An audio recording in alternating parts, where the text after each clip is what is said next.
الله الرحمن الرحيم إنا أنزلناه في ليلة القدر وما أدراك ما ليلة القدر ليلة القدر خير من ألف شهر تنزل الملائكة والروح فيها بإذن ربهم من كل أمر سلام هي حتى مطلع الفجر. رسول الله الأمين وعلى آله وصحبه ومن والاه وتبع سنته إلى يوم الدين وبعد. السلام عليكم ورحمة الله وبركاته. رب اشرح لي صدري ويسر لي أمري واحلل عقدة من لساني يفقهوا قولي. Chers frères, nous remercions Allah subhanahu wa ta'ala pour cette assise et pour tous les bienfaits dont Allah tabaraka wa ta'ala nous a gratifiés dans notre vie. Nous le prions, nous le supplions, nous lui demandons de nous en ajouter encore davantage et que Allah subhanahu wa ta'ala nous accorde son paradis.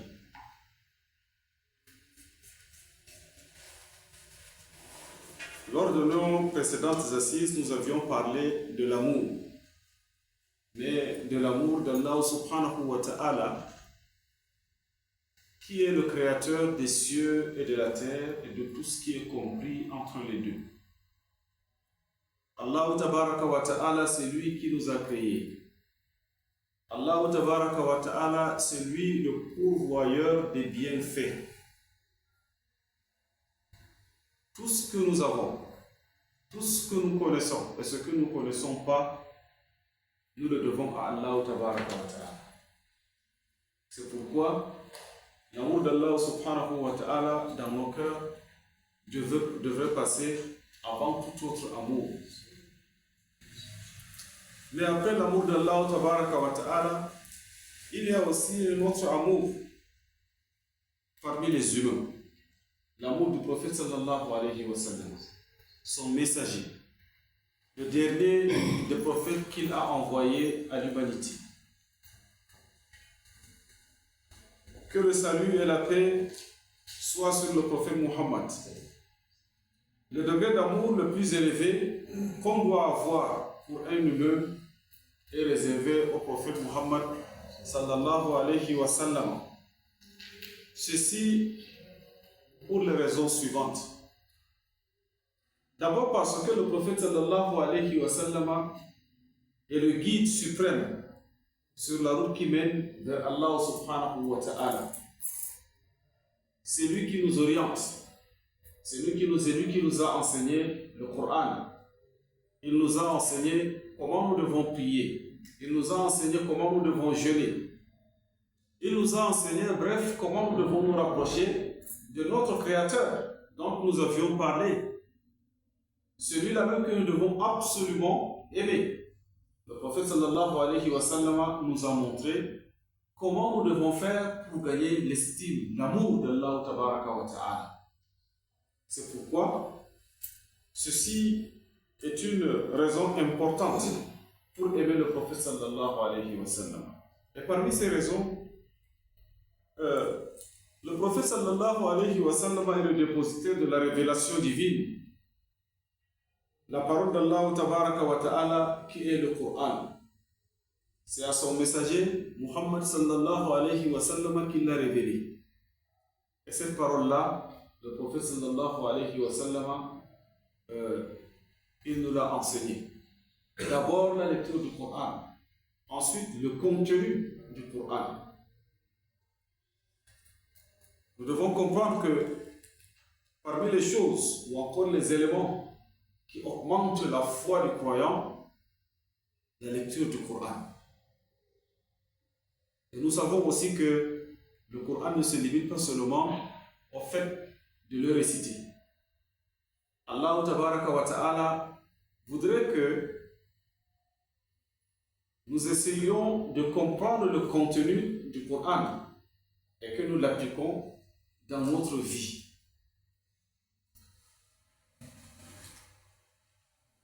La vie du prophète sallallahu alayhi wa sallam fut un sacrifice pour la guidance de l'humanité. Dans le Coran, Allah tabaraka wa ta'ala a dit « Inna salati wa nusuki wa mahyaya wa mamati lillahi rabbil alamin » Dis, ya Muhammad, dis, ma prière, mon immolation, ma vie comme ma mort, tout cela est voué à Allah tabaraka wa ta'ala.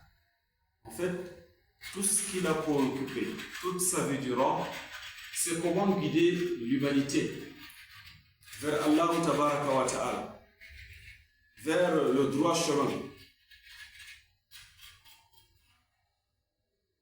Il y a aussi un autre élément.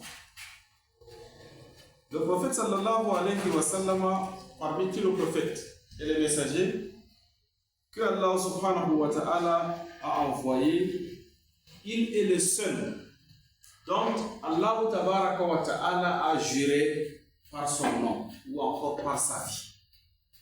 De tous les messagers, de tous les prophètes d'Allah tabaraka wa ta'ala, le seul dont Allah tabaraka wa ta'ala a juré par sa vie, c'est le prophète Muhammad sallallahu alayhi wa sallam. Il a dit la amruka, n'est-ce pas? C'est-à-dire qu'il jure, je jure par ta vie à Muhammad. Et quand Allah subhanahu wa ta'ala jure par la vie de son prophète sallallahu alayhi wa sallam, c'est pour signifier l'importance de sa vie, de la vie du prophète, et aussi l'attachement de la communauté du prophète sallallahu alayhi wa sallam à ce prophète-là. Donc, les croyants sont attachés à leur prophète. Ils sont attachés à la vie du prophète sallallahu alayhi wa sallam. Nous savons qu'à la mort du prophète sallallahu alayhi wa sallam, les compagnons du prophète sallallahu alayhi wa sallam, ils étaient dépassés par cet événement. Omar ibn al-Khattab, nous connaissons que c'était un homme qui était très fort, très puissant, mais malgré cela, il s'est tenu devant les gens, il leur a dit: si quelqu'un ose dire que le prophète sallallahu alayhi wa sallam est décédé, alors je trancherai sa tête. Voilà ce que Omar ibn al-Khattab radiyallahu anhu a dit. Ceci montre que ils étaient tellement attachés au prophète sallallahu alayhi wa sallam qu'ils ne voulaient pas se séparer de lui. Et Allah tabaraka wa ta'ala nous a rapporté cela aussi dans le Coran. Il dit: ne vois-tu pas, ya Muhammad, si toi maintenant on te tuait ou encore si tu mourais, tes compagnons vont-ils abandonner, n'est-ce pas, la religion parce que tu n'es plus parmi eux? Donc, c'est une expression qui montre que ces compagnons du prophète sallallahu alayhi wa sallam, ils étaient tellement attachés au prophète. Et c'est pourquoi, longtemps avant sa mort, Allah tabaraka wa ta'ala a préparé ses compagnons à accepter la mort du prophète sallallahu alayhi wa sallam. Il leur a dit: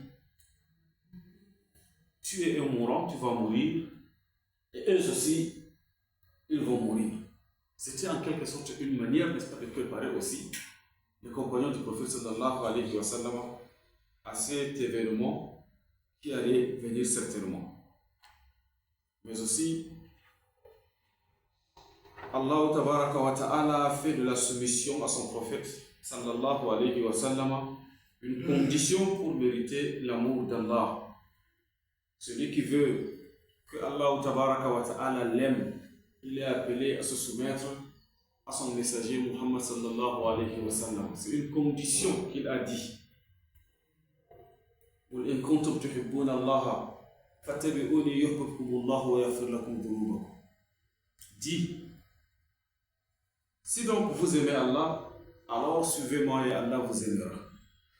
Voilà donc une condition. Nous devons absolument suivre le prophète sallallahu alayhi wa sallam suivre ses consignes, suivre tout ce qu'il nous ses enseignements, afin qu'en retour nous gagnions l'amour d'Allah tabaraka wa ta'ala. Et que Allah subhanahu wa ta'ala par la suite il pardonne nos péchés. Un autre élément, c'est que notre amour pour le prophète sallallahu alayhi wa sallam est un moyen d'éviter le châtiment d'Allah tabaraka wa ta'ala. Car dans le Coran il a dit وَمَا كَانَ اللَّهُ لِيُعَذِّبَهُمْ وَأَنْتَ فِيهِمْ. Il est vrai que ici Allah tabaraka wa ta'ala s'adressait aux mécréants de la Mecque. Il a dit Allah ne va pas les châtier. Ces mécréants-là, Allah ne va pas les châtier tant que toi, Muhammad, tu es parmi eux. C'est-à-dire tu vis parmi eux. Et c'est pourquoi les savants ont dit que la bataille de Badr n'a eu lieu que après que Allah subhanahu wa ta'ala a fait sortir de la Mecque son prophète sallallahu alayhi wa sallam. Il l'a ramené, n'est-ce pas, en Médine. Après cela, alors il y a eu cette bataille. Et lors de cette bataille, les mécréants ont péri. Et pour illustrer donc tout cela, nous allons voir un peu dans la vie des compagnons du prophète sallallahu alayhi wa sallam. On prend quelques exemples. Comment ils étaient. Un des compagnons du prophète sallallahu alayhi wa sallam du nom de Abu Asma Ashami, il a rapporté qu'il s'est rendu chez le prophète sallallahu alayhi wa sallam et il a pris allégeance auprès du prophète en lui serrant la main. Depuis cet instant alors, il s'est promis de ne plus saluer personne par sa main après avoir touché la main du prophète sallallahu alayhi wa sallam. Quand il a serré la main du prophète sallallahu alayhi wa sallam, il a dit qu'à partir d'aujourd'hui, de ma main, je ne serrerai plus jamais personne. Et il a tenu, n'est-ce pas, cette promesse. Ça montre quoi? Ça montre l'attachement, n'est-ce pas, qu'ils avaient au prophète sallallahu alayhi wa sallam. C'est-à-dire, le simple fait de toucher le prophète sallallahu alayhi wa sallam, c'était grandiose. C'était grandiose. Et il y avait un autre compagnon du prophète sallallahu alayhi wa sallam, pratiquement vers la fin de la vie du prophète, il a trouvé une ruse pour toucher, n'est-ce pas, le ventre du prophète sallallahu alayhi wa sallam. Vous voyez? Un autre exemple, c'est celui d'une femme qui a demandé à son fils: depuis quand tu n'es pas allé chez le prophète sallallahu alayhi wa sallam? Parce que les compagnons du prophète, chaque matin, chaque jour, ils doivent se rendre chez le prophète pour l'enseignement. Alors, cette femme-là a demandé à son enfant, c'est pas une grande personne, un jeune garçon, il lui a demandé: depuis quand tu ne t'es pas rendu chez le prophète sallallahu alayhi wa sallam? L'enfant lui a dit: depuis quelques jours. Alors la mère, elle s'est mise à battre, à taper l'enfant. Et finalement, l'enfant là, il s'est excusé de ce qu'il a fait. Et il a promis à sa maman de se rendre chez le prophète sallallahu alayhi wa sallam, lui demander pardon de son absence, mais aussi demander au prophète sallallahu alayhi wa sallam de pardonner, n'est-ce pas, sa maman, demander à Allah tabaraka wa ta'ala de pardonner, n'est-ce pas, les péchés de sa maman. Voilà donc, n'est-ce pas, comment en quelque sorte ils étaient. Inch'Allah, dans les prochaines assises, nous allons prendre d'autres extraits de la nature, de l'amour des compagnons du prophète sallallahu alayhi wa sallam pour ce dernier. Quand, n'est-ce pas, nous parlons de cela, c'est pour que nous comprenions exactement comment est-ce que ces compagnons-là, ils vivaient à l'époque du prophète, et afin que nous aussi, nous copions de ces comportements-là, afin que cet amour du prophète sallallahu alayhi wa sallam nous parvienne nous aussi. Parvenons, n'est-ce pas, à l'aimer. Il est très important d'aimer le prophète sallallahu alayhi wa sallam. Et Inch'Allah, nous allons, n'est-ce pas, nous arrêter à ce niveau pour aujourd'hui. ربنا تقبل منا انك انت السميع العليم وتب علينا انك انت التواب الرحيم ربنا لا تزغ قلوبنا بعد إذ هديتنا وهب وزكاها اللهم إنك عفو تحب العفو فاعف عنا اللهم إنك عفو تحب العفو فاعف عنا اللهم صل على سيدنا محمد وعلى آله وصحبه وسلم تسليما كثيرا سبحان ربك رب العزة عما يصفون سلام على المرسلين والحمد لله رب العالمين. الفاتحة.